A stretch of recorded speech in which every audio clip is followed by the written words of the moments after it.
Hi everyone, welcome to VLGA Connect and the weekly governance update. And up front, if you're disappointed to see my real face and Steve Cooper's real face, I'm sorry about that. There's a rumour going around that we've undergone a metamorphosis in recent days on social media. Steve, have you heard that? I think the Muppet people are on the lookout for John Lloyd Fillingham to actually deal with him because of that metamorphosis, Chris. Have we had a cease and desist letter or something? Oh, they're much nicer at Muppet Land, I'm sure. I'm sure too. That's our friend JLF has been having a bit of fun there in the studio. We're clearly not giving him enough to do, Steve. Now, coming up on the program today, we've got a few advocacy issues as a bit of a theme to talk about from around the sector, and a bit of news to share. But the big news this week, Steve, as I'm sure you're aware, is the release of the Inspectorate's report into the elections from last year. Yeah, that was released on Thursday, the 24th. And if only we had a local government inspector to talk with about it, Chris. And as luck would have it, Steve, here's one we prepared earlier. Michael Stefanovic, the Chief Municipal Inspector, welcome to the Governance Update. Good morning, Chris. Thank you for your time and congratulations on the release of the report this week. There's a lot of good reading in this document, and you've made a number of recommendations that we'd like to explore with you. What stands out for you most, Michael, in terms of the findings of this analysis? Look, I think it was an unusual year for all sorts of reasons, but clearly with everyone at home, thanks to the COVID lockdowns, we saw a marked increase in the number of complaints we received over the 2016 year. In fact, it largely doubled. And I think that's probably due to people at home with access to their computers and social media, probably more time to actually research potential candidates. If you're one of the electors, or if you're a candidate, you're looking at your opposition, probably a bit more time to do some research on your opposition as well. Michael, congratulations on the report. I was really taken by some of the quotes that you've included, relating to the toxic behaviour, and some really quite telling comment from candidates. But also an interesting comment early on, I think you've said, however, candidates during the election period often consider any type of behaviour is acceptable as long as it's legal. What are you sort of thinking there about the culture of elections? Look, I think it's probably symptomatic of social media. More broadly, I think it's people now have a platform. It doesn't matter who you are. From the luxury of the comfort of your bedroom, you can sit there and you can fire off missives to all sorts of people all over the world and gain traction fairly quickly. So what it does, to my mind, is put more responsibility now on the individuals to stop and think before they get onto Twitter or some other platform and fire away those things about another candidate or participants in the elections. I think those things stick. They can gain traction very, very, very fast, and it can cause a lot of hurt to people who are on the receiving end of some of those missives that are fired off. Yeah, Michael, there's a quote in the report, someone described it as the most vindictive and vitriolic election, and you talk about weaponised complaints, which are largely, I think, candidates versus candidates. I guess the question I have is, what can you do about that? Because it's not necessarily something you can police, is it? At the moment, it depends. There's clearly, we've got an array of offences under the Local Government Act 2020 that we could potentially use. Now, we do have the power to prosecute people. That is a time-consuming and expensive process for something that may ultimately result in a fairly small penalty in the first place. So in the report, we make a recommendation about having the power to issue infringement notices. So it's a more immediate method of holding someone to account for infringements along those lines, rather than going through the court system and incurring tens of thousands, if not hundreds of thousands of dollars in expenses to get there. The current act is limited in terms of its ability to regulate the way candidates use social media. So one of our recommendations is that government have a look at amending the Local Government Act to provide for the new environment where social media is such an important part of all of our lives, and provide some sort of greater clearance guidance to candidates as to what's expected of them, and potentially have a specific offences outlined in there for specific types of conduct. Michael, so the stats make for interesting reading too. It's a pretty low number that led to actual warnings. And if one assumes that your power extended to be able to convert those warnings into infringement notices, you've still got a lot of complaints that don't meet the threshold. And you talk about a misunderstanding of Section 288, what constitutes misleading and deceptive Yes. behaviour. So there's a real education piece here as well, is there not? Correct. And that's that particular reference to 288. There's a Supreme Court case that basically sort of provides guidance there as to what is deceptive and misleading. And in summary, if a candidate says something that's deceptive or misleading, and that induces a member of the electorate to actually, it influences them to enter their ballot in a particular way based on that misleading and deceptive information, then it's an offence. If it is, but that's quite a high bar to get to. There's if it doesn't cause that person to make an entry on their ballot that was guided by that deception, then it's, it is permissible. It's not nice. It's not ethical. It's all sorts of things, ways you can describe it, but it falls short of that unless it clearly and provably so influence someone to alter something or to influence what they put on their ballot. Then there's not much we can do at the moment. Michael, I guess historically council officers have been reluctant to wade into the election campaign. That's been a matter for the candidates, but you've made a recommendation about correcting misstatements that are out there in the marketplace. Can you talk to that? Yes.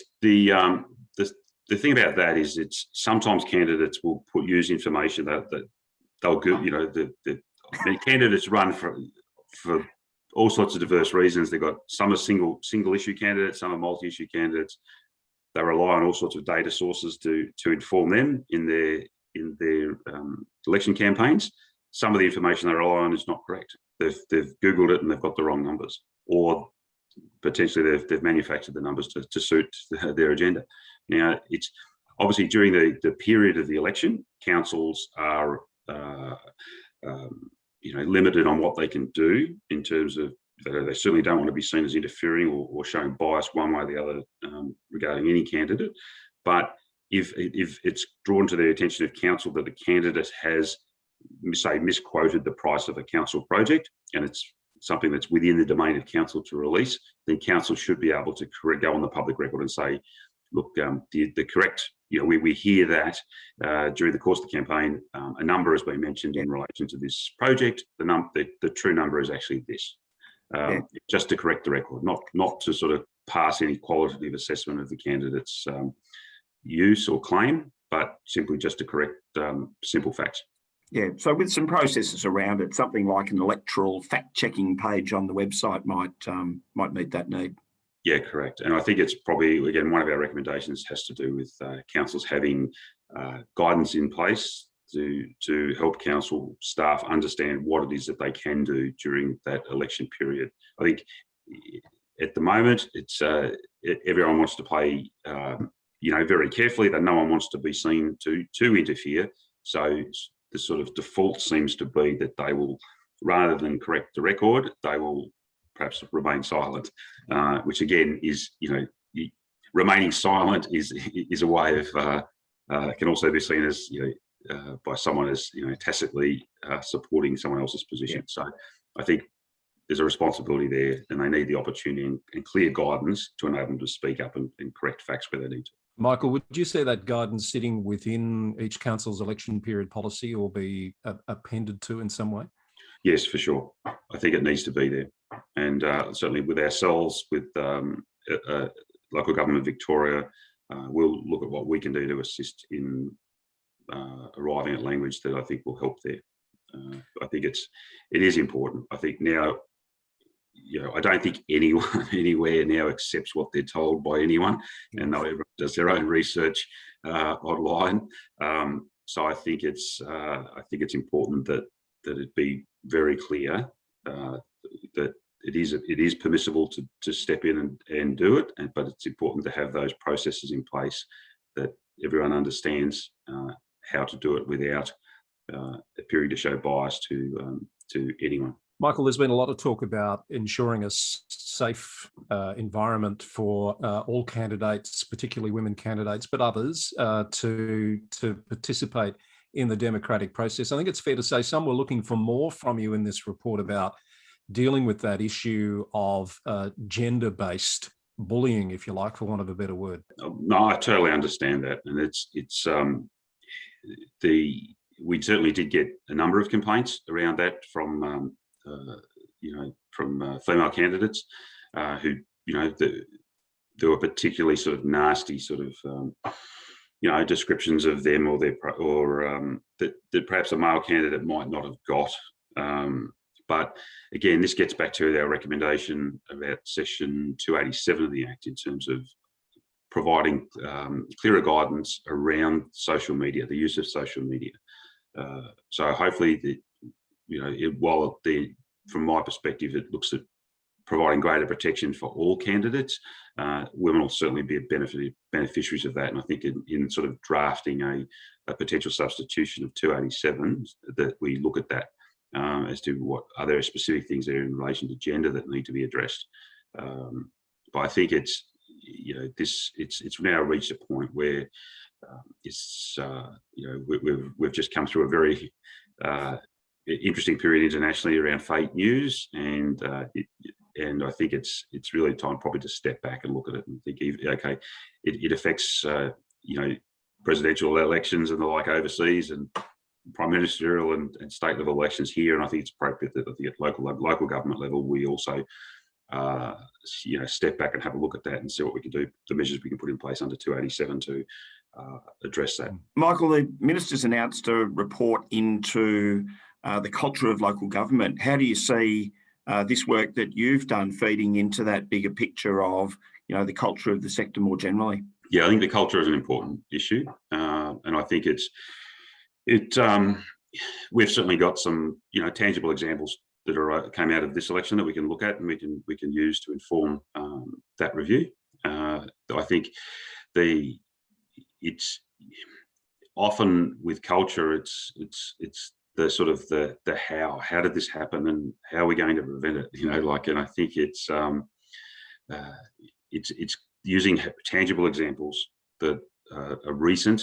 I think are things that you can then sit down and go, okay, let's design these out of the system. And I think there's great capacity there for us to sit down with, through the Minister's Office and LGV and other stakeholders to look at how we can do things to inform that. Additionally, I'd also like to say, I think the enforcement side, is important. I think we've got a situation now where we've got very robust powers under the Act. We've got an array of offences, but in terms of the practical use of those offences to serve as a deterrent, it's not really there when you consider that most of the penalties for these offences are quite low. And should we need to sanction someone, we really, at the moment, we have a stark choice between taking them through the court process with a full prosecution, which all the attendant costs, or we issue a warning. And we think there's a halfway house in there in terms of infringement notices. And I think being able to issue infringement notices early on are the sort of things that may well help to sort of nip it in the bud in terms of, okay, you've got new council that comes in, there's been some infringement during the course of the election. I think to see, for them and for others, to see that they've been held to account for that infraction is important. I think you should be able to issue penalty notices and report on them, I think, is an important part of that culture. I think it's all well and good having robust acts and powers, but you really do need to be able to every now and then point to an example and say, look, that person crossed the line, and they were held to account, and they've had to pay the price. There's a lot there around culture, and but we've got plenty of examples in here that individuals have pointed to us. There's one of the examples we refer to as the candidate who sort of suggested on his social media feed that people backdate their votes. We certainly looked at that, and we weren't, we couldn't establish that anyone had actually gone and done that. but it just sort of does show that, sometimes the ethical lines get crossed. And I think, culture, I think the election period is a really important part of that in forming the culture going forwards. I think if people are seen to be getting away with things that are particularly egregious during the course of the campaign, well, then what does that say for their conduct over the following 4 years? Thank you, Michael. We'll leave it there. Congratulations on the report. It is I know we're local government tragics, but I did find it a really interesting and easy read. Lots of case studies and some really sensible recommendations, and we'll look forward to seeing what comes of that. I'm also reminded that New South Wales is about to go into council elections, and I wonder whether in that jurisdiction they'll be looking at your work here and whether you look to see what they might be doing to try and address some of these issues proactively. Yeah, I think we will. You've got to we really have to benchmark against each other. Now, the other states don't have, other than Queensland, sort of a dedicated agency like ours, the Local Government Inspectorate, but I think we need to start looking across. And it's been happening over the years, but now we actually have sort of, a sister agency. More direct comparisons can be made by us and others on our respective performance. Obviously, the other states have been doing the function in different ways and the function has sat in different elements of the public service. But we know that other states are also looking at potentially having a model like ours, or the Queensland models, where there's sort of one dedicated body to sort of help with this. And we'll all continue to evolve as things go through, and social media sort of continues to evolve, and we'll adapt, and hopefully we get some adaptations to the regulations to enable us to keep up. Indeed, because it's not going anywhere, I dare to say, social media. Thank you, Michael. Really appreciate your time. Recommend the report to anyone who has even a passing interest, and we'll look forward to speaking with you again very soon on VLGA Connect. Thanks, Chris. Thanks, Stephen. Thanks to VLGA. Thank you. Cheers. Steve, really good to hear from Michael about that report. And as I mentioned, with New South Wales elections coming up, it's going to be really interesting to see how they deal with those issues, because they are prevalent. Absolutely. And great to hear Michael's comment around the review into culture, Chris, because I agree completely. It sets such a bad tone for the life of the council if you've got an absence of kind of civil, respectful behaviour during the election. We've failed to mention last week, because we had that Warrnambool CEO issue, which lots and lots of people have watched and downloaded. And I see, Chris, that Hunt & Hunt have released another summary of the sort of broader impacts for councils in association with those processes with the CEO employment. They have indeed. That's a really good read too, to add some more context to that whole situation. I'm happy to report, Steve, last week's episode of the Governance Update is when you combine the YouTube viewing numbers and the podcast download numbers, it is far and away our most watched episode ever. Well, thank you to those watchers, Chris. So you know what that says, doesn't it? We need Tony Rownick to keep our numbers up. Don't tell him. So a little bit of news we ran out of time to do last week. A couple of CEO appointments to note. The wonderful Sheena Frost, who's the director of the City of Casey, has been appointed as the new CEO at Hume City Council. Oh, hang off Sheena's coattails, Chris, as a former colleague. Absolutely stoked with that appointment for both Sheena and for Hume City Council. It's terrific. And we also congratulate Anne Howard, who for some time has been the interim CEO at Surf Coast, who is moving over to Colac Otway in the CEO role, I think next month, because that's when Peter Brown is due to step down. Yeah, filling the very big shoes of Peter Brown. So good luck to Anne with that appointment. Beautiful part of the state. Indeed. So the Victorian CEO list that I've been keeping updated on the Local Government News Roundup podcast, we've only got about 4, I think, now to be determined. Unless we don't know of some more coming up. So Maribyrnong, Brimbank, Knox, and one other that's not coming to mind. So that should tidy itself up in the next few weeks or months. Good luck with that list, Chris. We might have to talk about it again. Also, Steve, we should note that there was a resignation of a councillor at Baw Shire. I'm sorry, his name has just slipped my mind already. And that we're waiting on some word from the VEC. I understand there were 4 candidates for 3 positions. So that remaining unsuccessful candidate will get that position, assuming they're still available, and accept it. And we just need to wait for that process to So run its course. they'll be going through a process, Chris, to ask that candidate whether they are still interested. Indeed. I believe he's a former councillor. Correct. That's exactly right. I had heard that as well. So stay tuned for more on that. We'll keep you updated.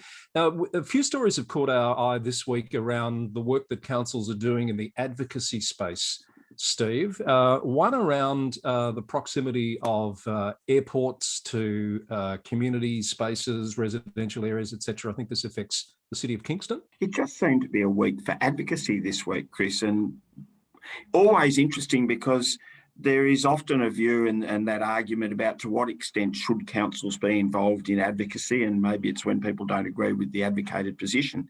But this has just been a week where advocacy has been to the fore, and I think it was kicked off early in the week where there was a rather fortunate fatality-free light plane crash on a golf course near Moorabbin Airport.